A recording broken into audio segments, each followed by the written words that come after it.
Toute petite, j'ai toujours fait des travaux manuels en tout genre. J'ai toujours vu ma maman faire de la couture. Jouer avec les couleurs, avec les matières.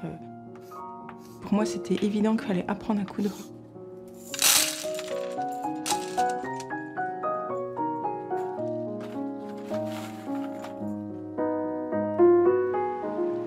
Senan, en Haute-Saône, à 30 km de Besançon, à 30 km de Vesoul. Sa boutique Maison Louise à Pignon-sur-Rue. Là, je suis en train de coller un galon pour faire la finition de ces accotoirs de canapé.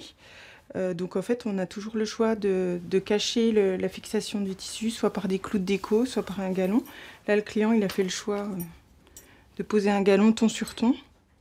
Il faut que tout soit nickel. Si possible, sans une interview en même temps. Ah non, mais ça va. Depuis 2 ans, la maison où vit Camille avec son mari Renaud et leurs 2 garçons a été aménagée pour sa nouvelle activité. L'entrée est devenue son atelier.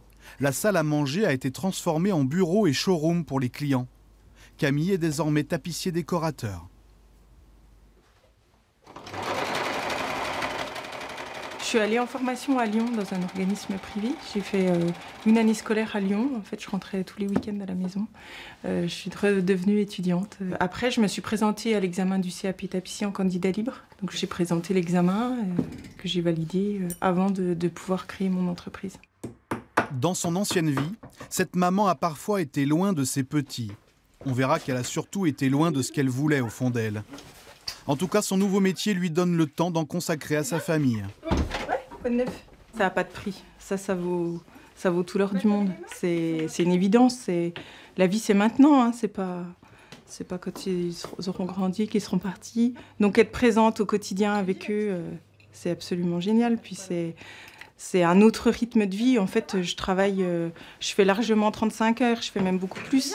Mais finalement, en étant beaucoup plus aussi avec mes enfants, en tout cas au moment, à l'instant T où ils ont besoin.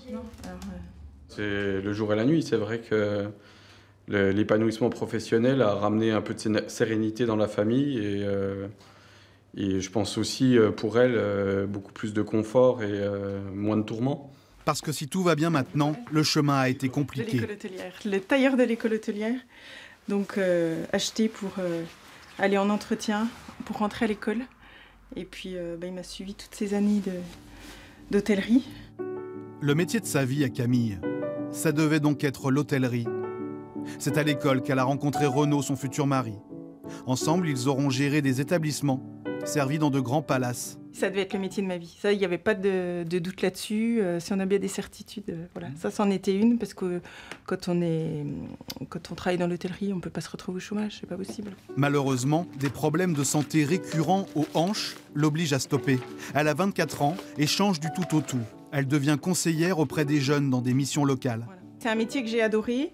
Après, j'ai travaillé dans des structures plus ou moins faciles. J'ai fait un burn-out en 2012 qui a déclenché beaucoup de choses par la suite dans mon parcours. À 36 ans donc, après le corps, c'est au tour de la tête de lâcher.